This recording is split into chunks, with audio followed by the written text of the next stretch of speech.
we are just kind of on the north part of Lassar, and put a bunch of kilometers on already this weekend, and I've had a great opportunity to really spend a lot of time on all the sleds. And obviously this year, getting rid of the mock and picking up a Backcountry was kind of a spur of the moment decision, but I've always known, like, my buddy Jamie is sworn by the Backcountries. He loves the 146, and you know, he's like been trying to get me into doing some backcountry stuff, so I figured, you know what, I wasn't really all that crazy about the mock,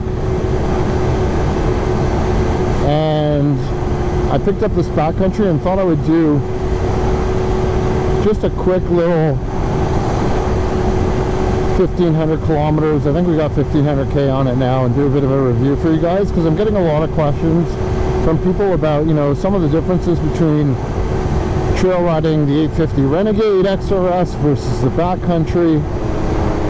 And I want to start out by saying, remember, this is a Backcountry X, so it's not an apples to apples comparison obviously against an XRS, because obviously the shock package is different. This is an X package. So I'll talk mostly about the other things that are kind of different that you can draw some comparisons to. Right off the bat, overall, I love this sled. I love the platform of the 146. It's super stable. It hooks better than any sled I've ever had. The uncoupled skid makes it a ton of fun to ride. This has hands down been my favorite sled to ride in terms of overall fun factor, okay? And that uncoupled skid really gives you the ability to lift up the skis when you're cresting over the little hills, and it's just a really, you got to be a really active rider, and it's a ton of fun to ride.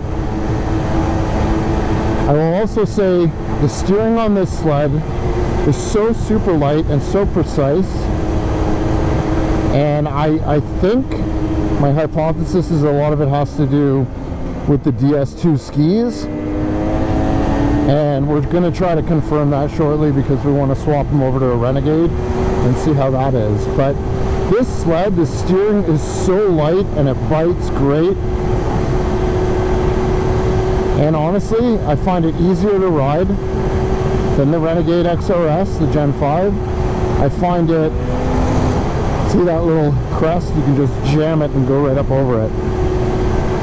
I find it easier to ride than anything. It steers really light, and if you've heard me on any of my past videos, like, I'm always striving for light steering, but quality steering, like being able to still carve really well, not push too much. I don't know, this sled for me is definitely the best from any of them that I've had yet for the kind of steering that I'm after. The motor, obviously there's not really that much difference. The 850 is the 850. It's, in my opinion, the best two-stroke motor on snow.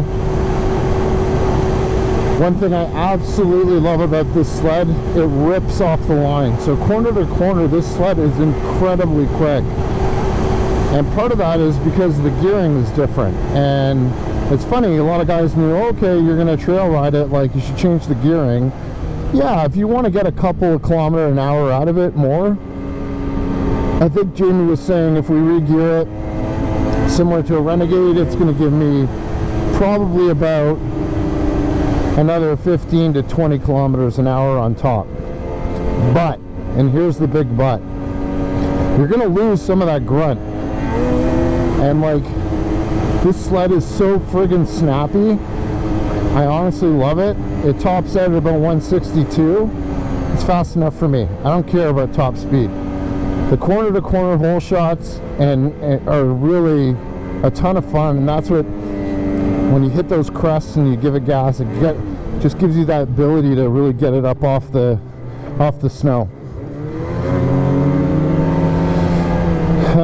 The 146 versus the 137. I mean, what's crazy is this sled for me feels smaller, and easier to handle than my Renegade XRS. So yes, it's narrower. It's got the 39-inch front end. Might have something to do with it. Don't know, because I haven't played with the front end on my Renegade too much, but this sled honestly feels like a toy compared to the Renegade XRS Gen 5. So I've really enjoyed riding this year. I love the 146. Love the sled so much that we're sort of figuring out now, you know, how do we keep this one, and maybe we're going to get rid of my brother-in-law's 600R and he'll take it. I don't know. I'm afraid to give this one up. That's how much I like it. I did order a new one for next year, and I ordered it in the XRS package with the XRS shocks, and I'll talk a little bit about that in a sec. But let's park the suspension for a little bit more. The seating position when you were sitting on this sled compared to my XRS is different. This one, my knees aren't as bent as they are on my XRS. I feel like I'm sitting in my XRS, versus this sled, I really feel like I'm sitting on top of it. And I much prefer the seating position for some reason. It's like, I almost feel like it's sloped a little bit more forward compared to the XRS, which is sort of, you're squatted, I feel like a little bit more, you're further behind on it, which also is really strange. Again, I don't know why. If I really knew like all the dimensions and specifics about the ergos, it's just different, and it feels smaller and tighter to ride, and I love that. The handling characteristics are phenomenal. This thing corners and it rails, and even through the tight twisty stuff, it's great. I really don't notice that much difference.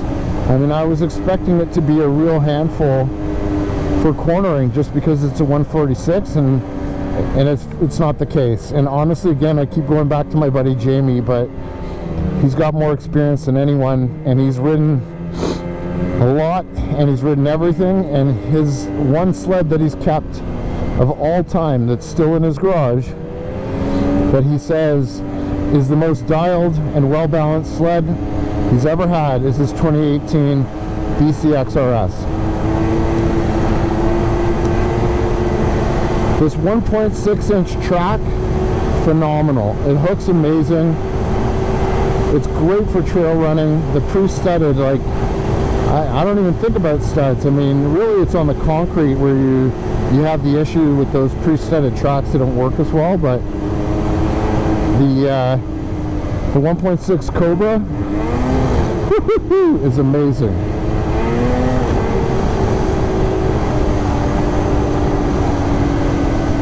The only thing I did with this one, really two modifications so far, is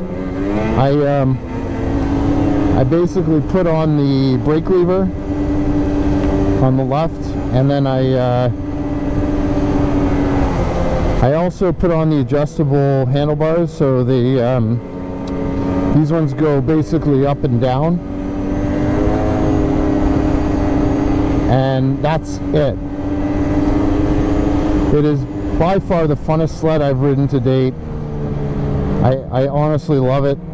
You know, all the guys who kind of shake their head are like, can you really run a 146 on the trail? Yeah, absolutely you can. No questions, no problems whatsoever running a 146 on the trail. It's absolutely phenomenal. You know, unfortunately I didn't get to do a lot of the off-trail stuff this year, just because, well, there wasn't really a lot of snow, so it's really hard for me to comment. We took it off-trail a little bit, and it really goes through the powder easily with the bigger skis on it, and obviously the 146-inch track, so it's just an absolute riot to drive. And it's funny, the one thing I will never forget is when I took Mona out for a ride this year and started her off on the new Gen 5 XRS and said, here you go. And we rode for a bit, and she's like, man, she's like, this thing's really hard to turn. can I try the other one? I said, sure. And I put it on the Backcountry, and she was like, I absolutely love this thing. She was like, that's the one for me. And I was like shaking my head. I'm like, what? So there you go. I mean, if that helps with just some initial thoughts on, you know, these BCX and BCXRS sleds, if you're thinking about one, if you're an active rider and you like to move around a lot and you like to put the skis in the air over the bumps, and it's amazing. It really is. It's super impressive. And of course, if you're going to do some off-trail stuff, then you know, it's going to work for you for that for sure. So any of the guys that are really truly doing off-trail are going to love it. It'll definitely work better than, you know, some of the other trail sleds. So it's that true 50-50 sled. I mean, Skidoo's right on the money with it. I mean, when you hammer the, oh my god, it's just unbelievable how well it works. And it's fast enough. I mean, realistically, how fast do you need to go faster than 160? Kind of reminds me of the Polaris, you know, where it just kind of squats and picks up those skis a little bit. And if you really hop on the back, it'll do it. It'll do it even more. So that's my first impression so far with, you know, about 1,500, 2,000 K on this this BCX now. I think for, you know, anybody who's considering one, who's questioning it for trail riding, is it really a great sled for trails? It's an excellent sled for trails. It's amazing. I'll also say that I've given this sled to the whole crew. They've all tried it. I can't peel my brother-in-law off it. In fact, I was only able to get him off it just so I could do this video for you guys, because he loves it that much and he really does want it for next year. So we're going to see if we can make that happen. And like I said, I've got a new BCXRS coming, so we'll see how it, I'm pretty sure with the XRS shocks, it's going to be an animal. Even the X shocks are really good. It's a really smooth, plush ride. Alright guys, well, reach out to me on any questions you have for the BCX. If you liked that video, be sure to hit the like button and subscribe to the Sledaddicz YouTube channel, where we release content on everything snowmobiling. Also, hit that bell icon so you can be updated every time we release new videos.